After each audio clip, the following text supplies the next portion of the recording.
Hey guys, Crystal Stokes here with Erica Martin, and we're going to be talking about binge eating and restricting, and you are going to walk away with 3 actionable tips that you could start implementing right away to get a handle on this.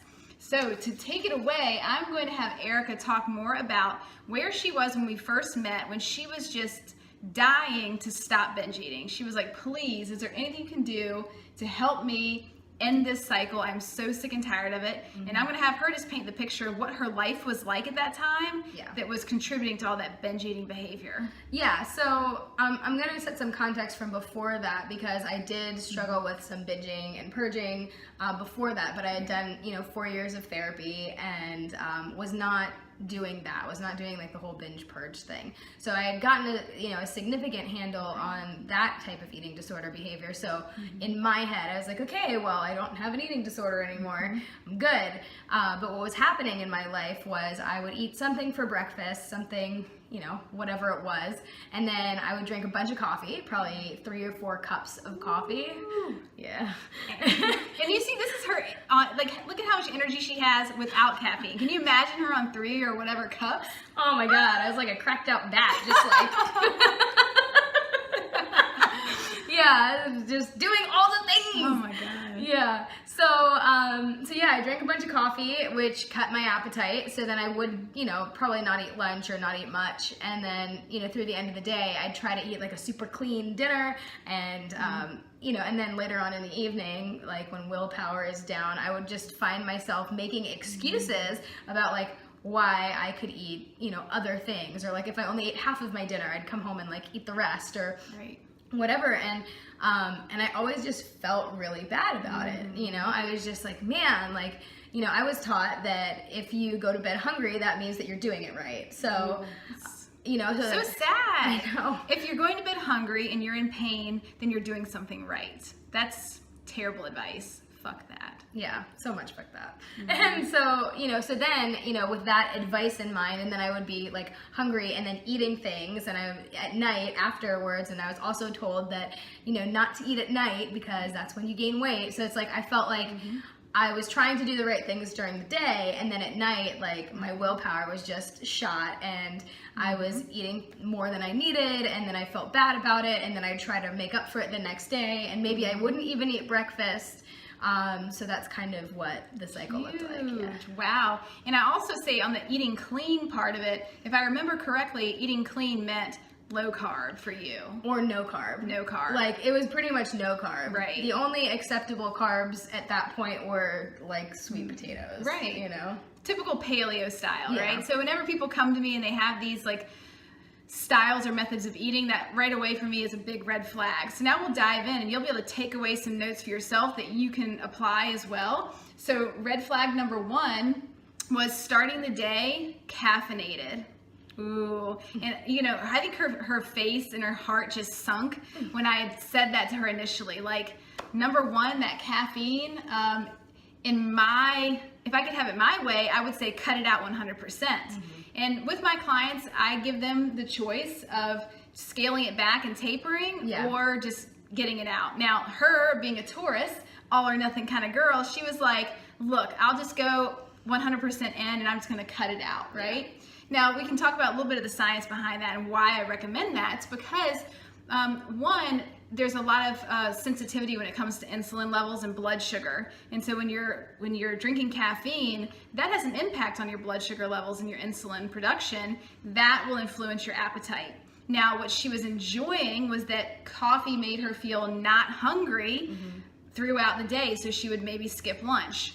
However, that was exactly what was causing and setting her up for the binge behavior later. She was creating such a deficit, creating restriction, which is what we're talking about today as well, right? So when you have any type of restriction, you will binge. Yeah. That is the magic formula I want everybody listening right now to just like tattoo in your brain. If you restrict, I guarantee you will binge, okay?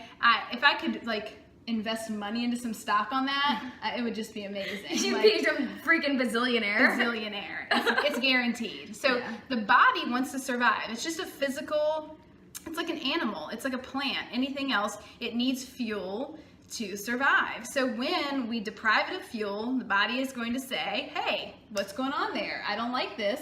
I'm going to remember that. You're depriving me. I'm going to make up for it later. And just like she said, by the end of the day, when her willpower had dropped, which it always does, that's just natural, the body is like, I need to survive. So the fact that she was binging was not actually due to her being a bad person or being weak. It was actually due to the fact that her body is incredibly intelligent and wise, and her body wanted to survive. It was tired of being in pain. It was tired of being hurt.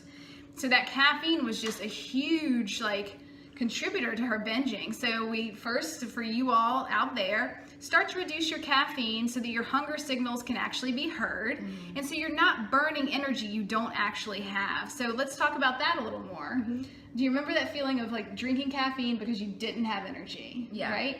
And what was the story you were telling yourself? If I don't drink caffeine and I don't have energy, then what bad things might happen to me? Oh my gosh, I was all worried about because I do coaching and consulting in my business, and I have to be on, I have to be with it, and that I wouldn't have enough energy, and feeling tired was the worst for me.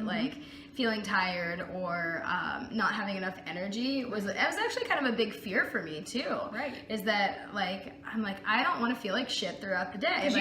You could fail basically. Yeah. It could screw up your whole business. Totally. Your clients will think you're a loser. You're not bringing the energy. Yeah.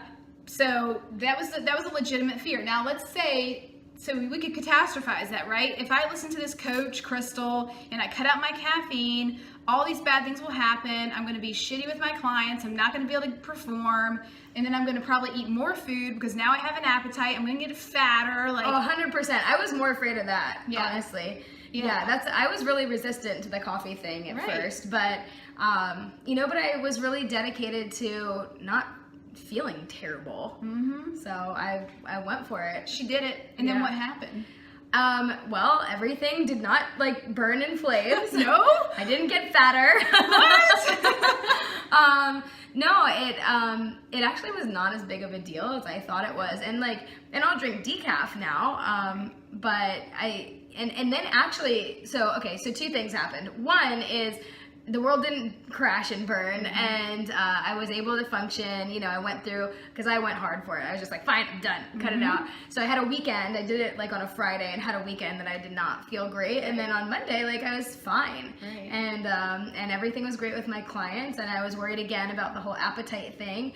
But what wound up happening is I started to become a little bit more in tune with my body's signals. At that time, I had no idea how out of touch I was. I can look back on it now, but and maybe if you're watching this and you're experiencing some of the things that I shared or that Crystal talked about, just know that, if you focus on this process, 6 months from now, you're going to look back and be oh my God, I had no idea. Yeah. You don't know what you don't know yet. And what she's alluding to is that when we first started, she couldn't hear her body signals really. She could hear it when they were screaming, I'm so hungry, or I'm so tired, right? But any subtle signals of just slight appetite or slight need to rest or any of that was numbed out. You couldn't hear it. So reducing the caffeine or taking the caffeine out helped her have more connection with her body, so she could start developing that trust of really being able to take care of herself. Yeah. And I think what happened as well was that she realized that her energy was able to be naturally sourced. She didn't need caffeine to have energy. That's true. She produces it on her own. And actually, it's much more consistent. Instead of having the peak of caffeine and then a crash later, she has this nice, consistent energy all day. I was actually, and I didn't correlate this to the caffeine. I was just what is going on? But I was starting to feel anxious around 2 o'clock in the afternoon every day. My chest would start kind of getting tight, and I would just feel antsy. And it was really Crystal that said, hey, you know what, why don't we just try this? And that's one thing that I love about working with you is you're let's just try it.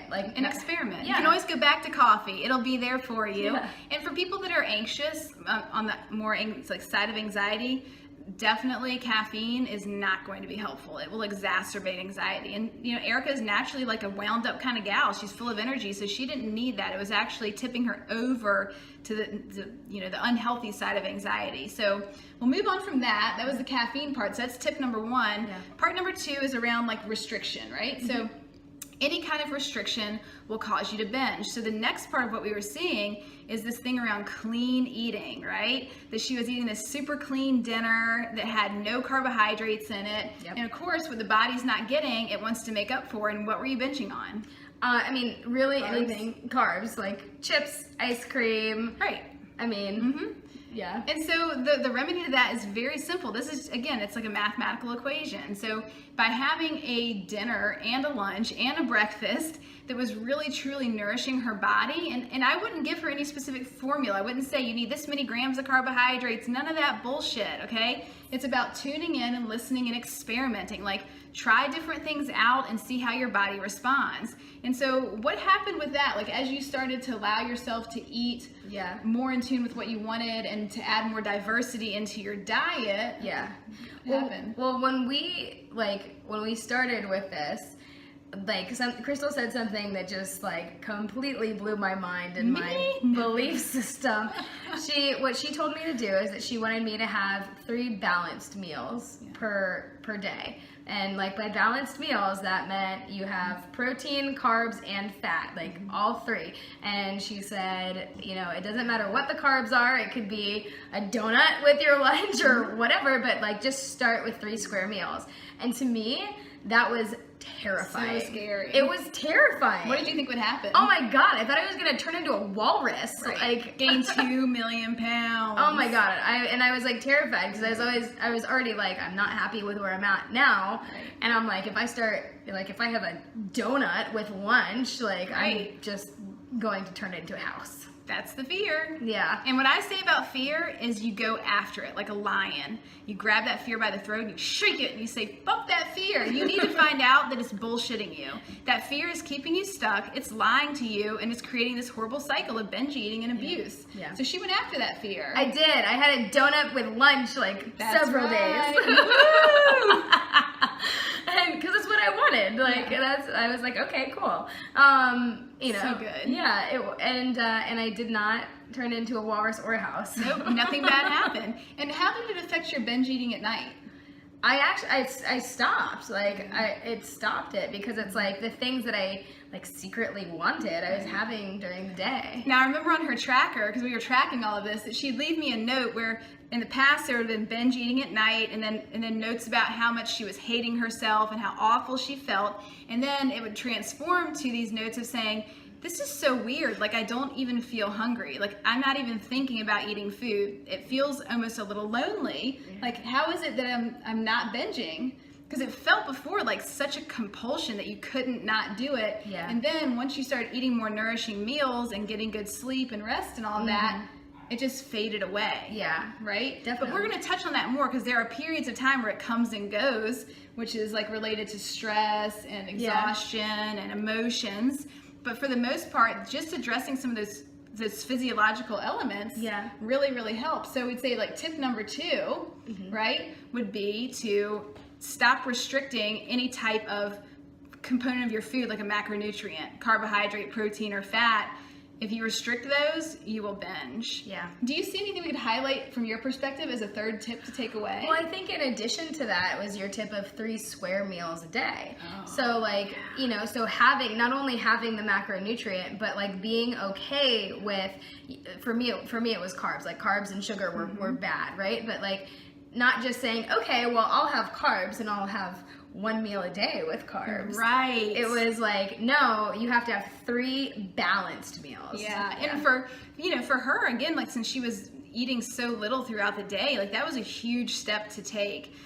So restriction can occur in many different forms. It can be in the form of certain nutrients are missing. It can be in total amount of food throughout the day. It could be a number of meals. It can also be a mentality, which we'll dive into more in a later video.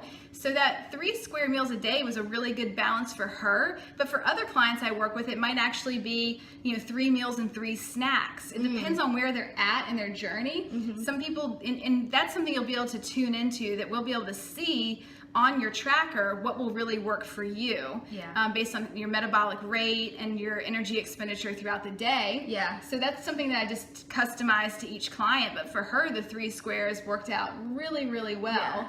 Just to give her that sense of, I'm never going to be starved.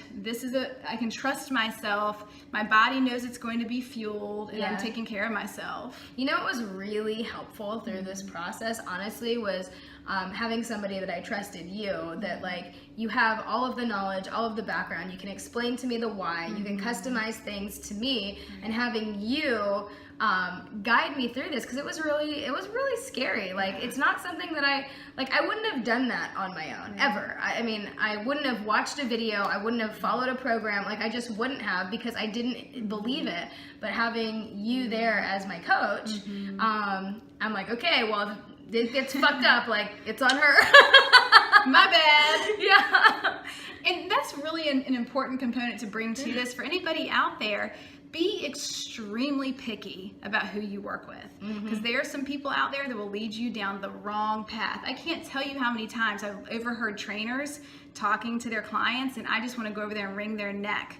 I hear it now too at the gym. I'm like, oh God, don't do that. I know, like all this eating clean nonsense.